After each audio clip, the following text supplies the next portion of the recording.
Alright, gang, let's recap the rules so far. Rule number 1, never ride the escalator. Rule number 2, don't get off the elevator until the door is open all the way. Rule number 3, don't get on without looking. Rule number 4, don't try to save yourself. Rule number 5, don't ride with the devil. And rule number 6, don't lie about your weight if you want to live. Reading through all these now, I'm realizing it's all don't do this and never do that. Well, sorry, I guess I'll try to turn this one on its head. Rule number 7, ram the elevator doors with your mobility scooter only if you were looking for a painful and terrifying way to commit suicide. Okay, you know what? That's way too wordy. Okay, here goes for real this time. Rule number 7. Don't ram the doors with your mobility scooter, you stupid, stupid idiot. Again, another rule that should go without saying, the operative word being should. But people are intent on doing ridiculous and dangerous things. They think behind those doors lies the elevator, futilely waiting for them. There's nothing else behind those doors except for the inside of that box. That's all there ever was, and all there will ever be back there. But if you've read these rules, especially number 3, you already know that's not the case. Those doors are closed for a reason, so that you don't die falling down a dark pit of despair that may or may not lead directly into hell. But alas, some people like to find these things out the hard way. I was out at a call when I met one such individual. He pulled up next to me at the elevator doors in his rascal, and I gave him a polite little nod, which he ignored. I was waiting patiently for the box to come up so that I could leave to go to the next call. The elevator doors hadn't been working properly, but I had just fixed them so they opened and closed smoothly again. This guy looked to be in a hurry. He was tapping his foot and looking at the time on his cell phone and muttering, "Come on, you piece of shit," to no one in particular. That was when he decided to take matters into his own hands. He backed up and took a run at the door with the scooter. He crashed into it loudly and dented the door slightly. I was so shocked I couldn't even speak at first. I had heard of such things happening, had even seen security camera footage of it, but I never thought I would witness such crass idiocy in person. Backing up again, he got ready to drive into the door once more. "Stop, you're going to kill yourself," I yelled at him. He gave me a look full of contempt, and his face went red with anger, then a bruised purple shade. I realized that this guy had more than a few issues. "I've lived here for 13 years, and you move in today and think you know better than me? Screw you! And this elevator!" He burped loudly. "It is a piece of shit. You'll see. You gotta give them a good shot every once in a while. They'll walk all over you." I had no clue what he was talking about, but wasn't about to let him break my legs by getting in his way. He rammed the accelerator again and went full force into the door. This time it did more than dent it. It crumpled slightly from the impact and reluctantly rattled open, revealing the dark shadows of an empty elevator shaft. The man screamed when he saw what was happening, and then his scooter tipped forward and over the precipice into the darkness.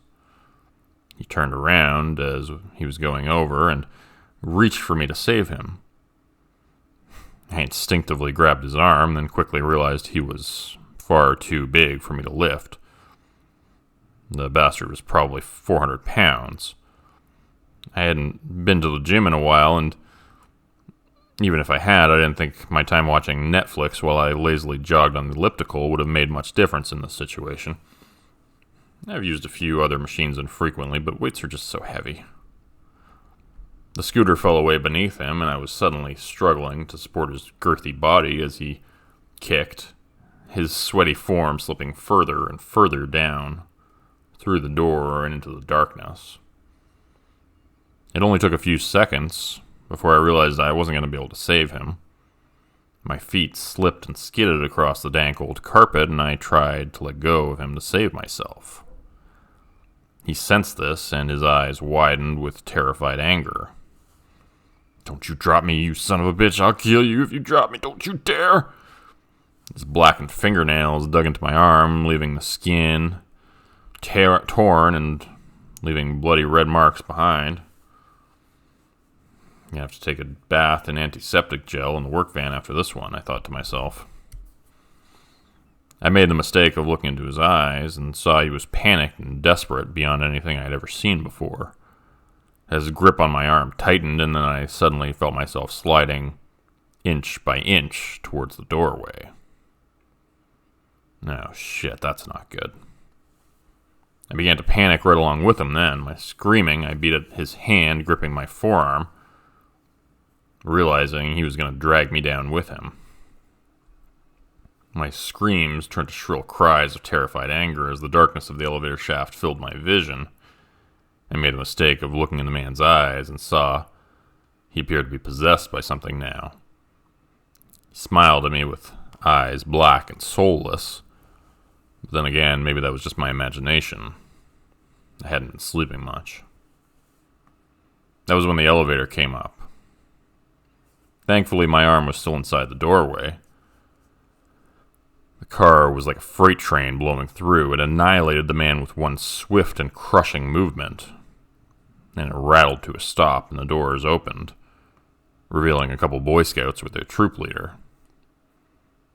From what I know of the neighborhood, I guess he was either taking them door to door selling candies for fundraising purposes, or more likely he was bringing them up to his apartment to murder them and make their skins into a sweet drum set. It was definitely one or the other, but I'm not sure which. They, of course, began to scream when they saw the severed hand still clutching my wrist with whitened knuckles, shooting blood from a severed artery that bathed them both in a crimson shower. I shook my wrist free of its grip, then with a concerted effort, forced a smile. Finally managed to knock the thing loose by whacking it against the elevator door frame. "Hey kids, you ever meet a handyman?" I asked, shaking the decapitated forearm like a maraca, trying to lighten the mood.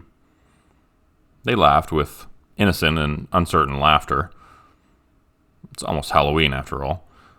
And reluctantly they went off with the now impatient-looking troop leader, who dragged them away towards his apartment. I heard the sound of reggae music blasting from that direction a moment later, and hoped that meant they would be okay.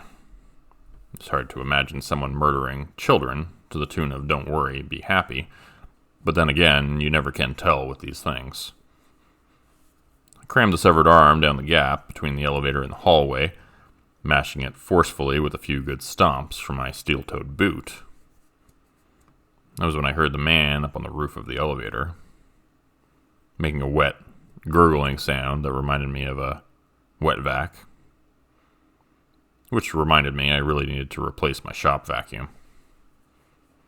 I rode down to the ground floor, and eventually he must have expired by the time I got down there, because I couldn't hear him anymore.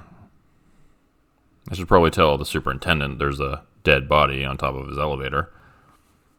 But man, I'm getting really sick of filling out incident reports. Does anybody have a good lead on a cheap apartment in a different city? I need to get out of this godforsaken town. I prefer something on the ground floor, if possible.